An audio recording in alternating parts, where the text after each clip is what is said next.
नमस्कार, आप तमाम दर्शकों का स्वागत है। मैं हूं मनीष कुमार झा। जगह जगह जाकर मैं आपको दिखाता रहा हूं जनहित से जुड़ा समाचार क्या रहा है।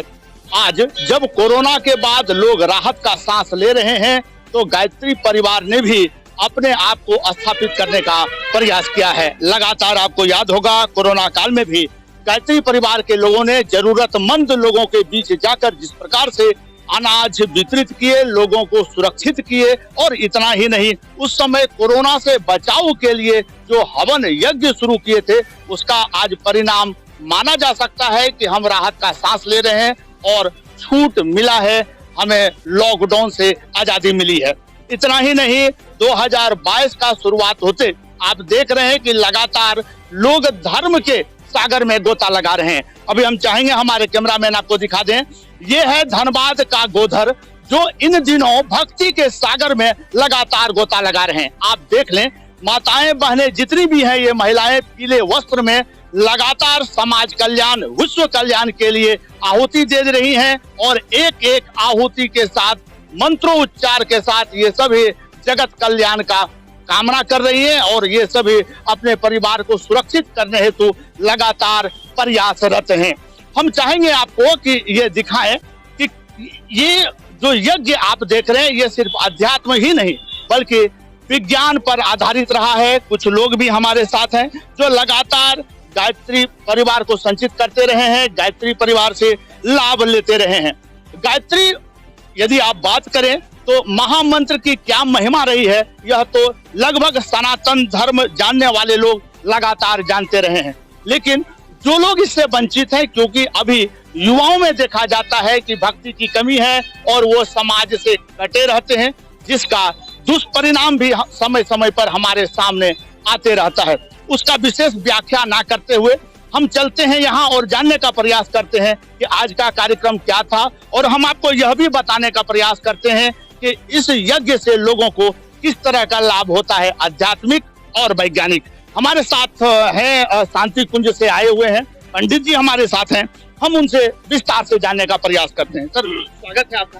धन्यवाद। सबसे पहला प्रश्न यही कि ये जो गायत्री महायज्ञ है, ये लोग अध्यात्म से जोड़ते हैं, जबकि लगातार हमने कवर किया है तो उसमें मैंने यही पाया कि ये विज्ञान है पूरा।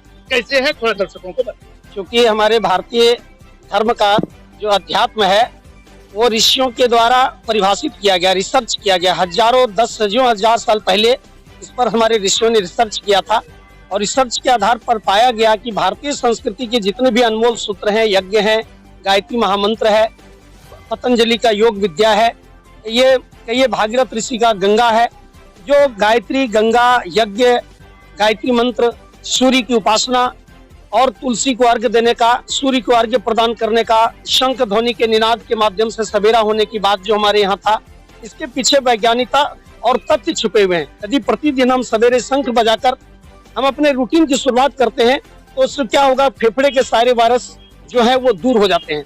और यज्ञ है, यज्ञोपैथीज कंप्लीटपैथी। अभी तक विज्ञान के जितने भी उपचार के साधन है, एलोपैथ, होम्योपैथ, पैथ मीन्स उपचार, लेकिन यज्ञोपैथीज कंप्लीटपैथी, क्योंकि चिकित्सा शास्त्र अभी तक केवल ठोस और द्रव 2 क्षेत्रों तक अपना वो पहुंच बना पाया।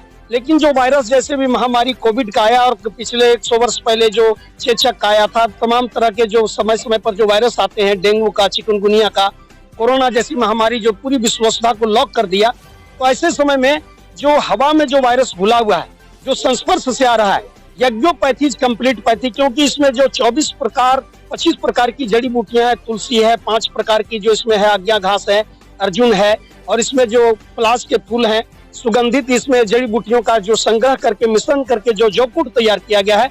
जब मंत्र के माध्यम से प्रज्वलित अग्नि में विधि विधान के साथ जब अग्निहोत्र करते हैं तो ये औषधि हवा के साथ घुल मिल जाता है। जैसे गाड़ी का धुआं या मिर्च का धुआं अपने वातावरण के लोगों को खांसने के लिए उत्पन्न कर देता है, मजबूर कर देता है, वैसे ही यज्ञ के औषधियों का धूम्र वातावरण में दिव्यता का संचार करता है।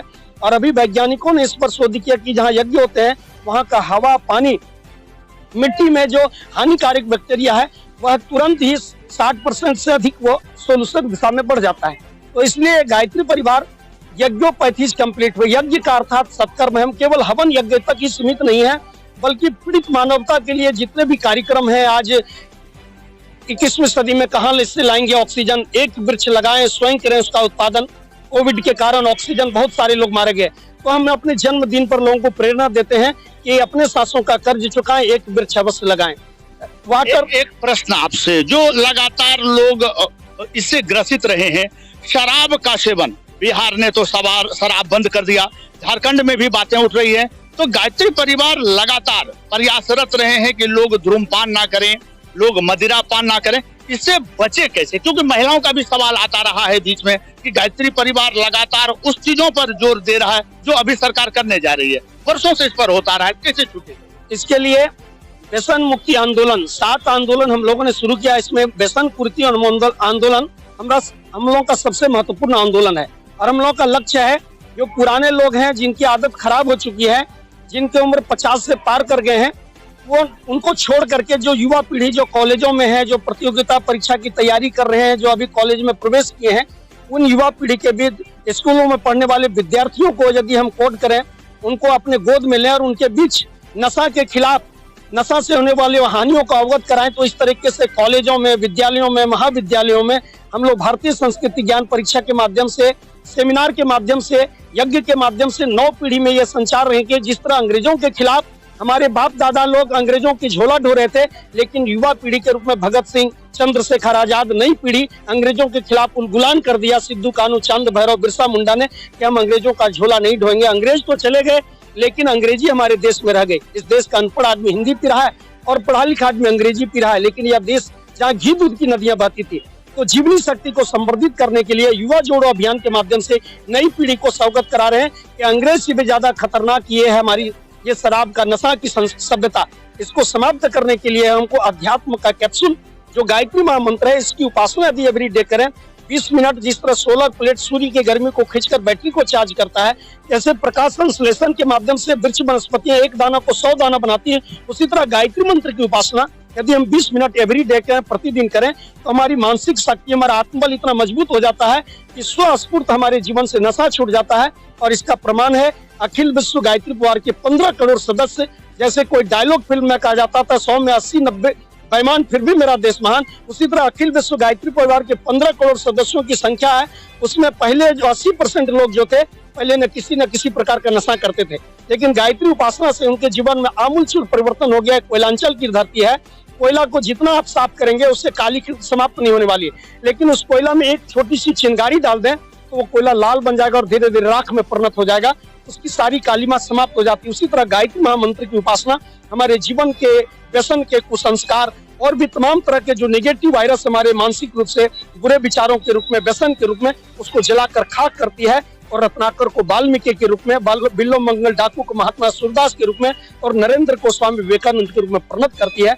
और इसलिए युवा जोड़ो व्यसन मुक्ति आंदोलन के माध्यम से हम लोग का लक्ष्य है प्रांतीय युवा प्रकोष्ठ झारखंड के माध्यम से युवा लोगों का एक टीम बनाए और हम गांव-गांव में जाएं। अभी हम लोग शुरू करने जा रहे हैं भोजन एम्बुलेंस, अर्थात इस लगन में जितनी भी शादियां धनबाद में होगी उनसे हम लोग कांटेक्ट करेंगे और प्रांतीय युवा प्रकोष्ठ धनबाद इस कार्यक्रम को आगे बढ़कर लेंगे, और उनके बचे हुए भोजन सामग्री को रात में ही ताजा भोजन हम अपने एम्बुलेंस गाड़ी में लेंगे, और समाज के अंतिम आदमी जिनके लिए भोजन का महत्व है, जो एक रात भूखे पेट सो जाते हैं, उन तक हम लोग रात के 12 बजे 11 बजे वहां तक पहुंचाएंगे, और जरूरतमंदों के बीच में गायत्री परिवार के फंड के माध्यम से और ऐसे संपर्क के माध्यम से हम लोग गरीबों के बीच जाएंगे और उनके बच्चों को सहमत कराएंगे। वहां बाल संस्कार शाला खोलेंगे कि आपकी पुरानी पीढ़ी समाप्त हो गई है, छोड़ो कल की बातें, कल की बात पुरानी, और नए दौर में लिखेंगे मिलकर नई कहानी।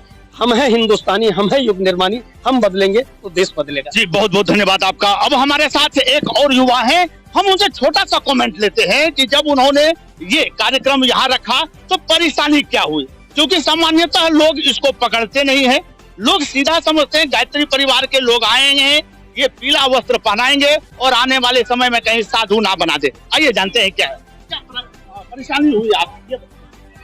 अभी तक जो यहाँ पे कार्यक्रम हुआ है, यहाँ पे सबसे बड़ी परेशानी ये रही है कि हमारे जो युवा पीढ़ी है वो बिल्कुल ही अध्यात्म से अलग हैं, बिल्कुल वो जुड़ना नहीं चाहते हैं, और उनको जोड़ने में बहुत सारी दिक्कतें आती रहती है। हम लोग जगह जगह जा करके, स्कूलों में जा करके, कॉलेजों में हम लोग गायत्री मंत्र लेखन का अभियान भी चलाते हैं, उन लोगों को बताते हैं कि किस प्रकार गायत्री मंत्र की साधना करनी चाहिए।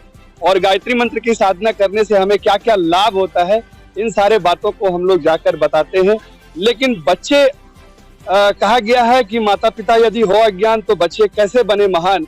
चूंकि और महिलाएं तो यहाँ बहुत ज्यादा भाग में आ रही हैं। बिल्कुल, महिलाएं तो यहाँ पे आ रही हैं, लेकिन जो पहले से जो देश में जो अभी गायत्री मंत्र का जो बीजारोपण अभी तक नहीं हुआ है, ये तो अभी नए नए महिलाएं जुड़ रही, चूंकि महिलाएं में बहुत आस्था होती है। और अभी यहाँ पे देख रहे होंगे कि पुरुष वर्ग की काफी कमी रही है, लेकिन महिलाएं यहाँ पर आ रही है। महिलाएं धीरे धीरे अपने बच्चों को जोड़ रहे हैं, लेकिन फिर भी युवा पीढ़ी बहुत कम इंटरेस्ट ले रहे हैं। तो इसलिए हम लोग क्या है कि मोटिवेशन के माध्यम से हम लोग जगह जगह पे जाकर, स्कूलों में, कॉलेजों में जाकर के शिक्षक से मिल करके और अपने जो हमारे यहाँ एक अपना इंस्टीट्यूट भी है, लक्ष्य ट्यूटोरियल, इसमें हम बच्चों को कंप्यूटर की शिक्षा निःशुल्क यहाँ से दे रहे, ताकि बच्चे हमारे यहाँ आ करके पढ़ें और पढ़ने के साथ साथ हम जीवन जीने की कला को हम सिखा पाएं। जी बहुत बहुत धन्यवाद आपका। संगत से गुण होत हैं, संगत से गुंजात। यदि आप ऐसे लोगों के संपर्क में रहे हैं जो अध्यात्म से जुड़े रहे हैं, या जो संस्कारी रहे हैं, जिन्होंने इतिहास परिवर्तित किया है, जिन्होंने देश को चलाने का संकल्प लिया है, तो निश्चित सद्गुण आप में आएगा। अब निर्भर करता है आपके ऊपर कि आप कैसे लोगों से संगति करते हैं और अपने परिवार को किस ओर ले जाते हैं। आज महिलाएं लगातार घरेलू हिंसा की शिकार होती हैं, और ये सभी लोग जो मदिरा पान करके पुरुष घर आते हैं, उनसे प्रताड़ित होते हैं। तो ये लोग चाहती हैं कि लगातार समाज में परिवर्तन हो, पुरुष ज्ञानवान, चरित्रवान बने, जिससे कि आने वाले पीढ़ी में जो इनके बच्चे हैं वो संस्कारी हो। दूसरे जगह भी चलेंगे और आपको दिखाएंगे क्या रहा है खास। अभी के लिए हमें यहाँ से दे अनुमति। नमस्कार।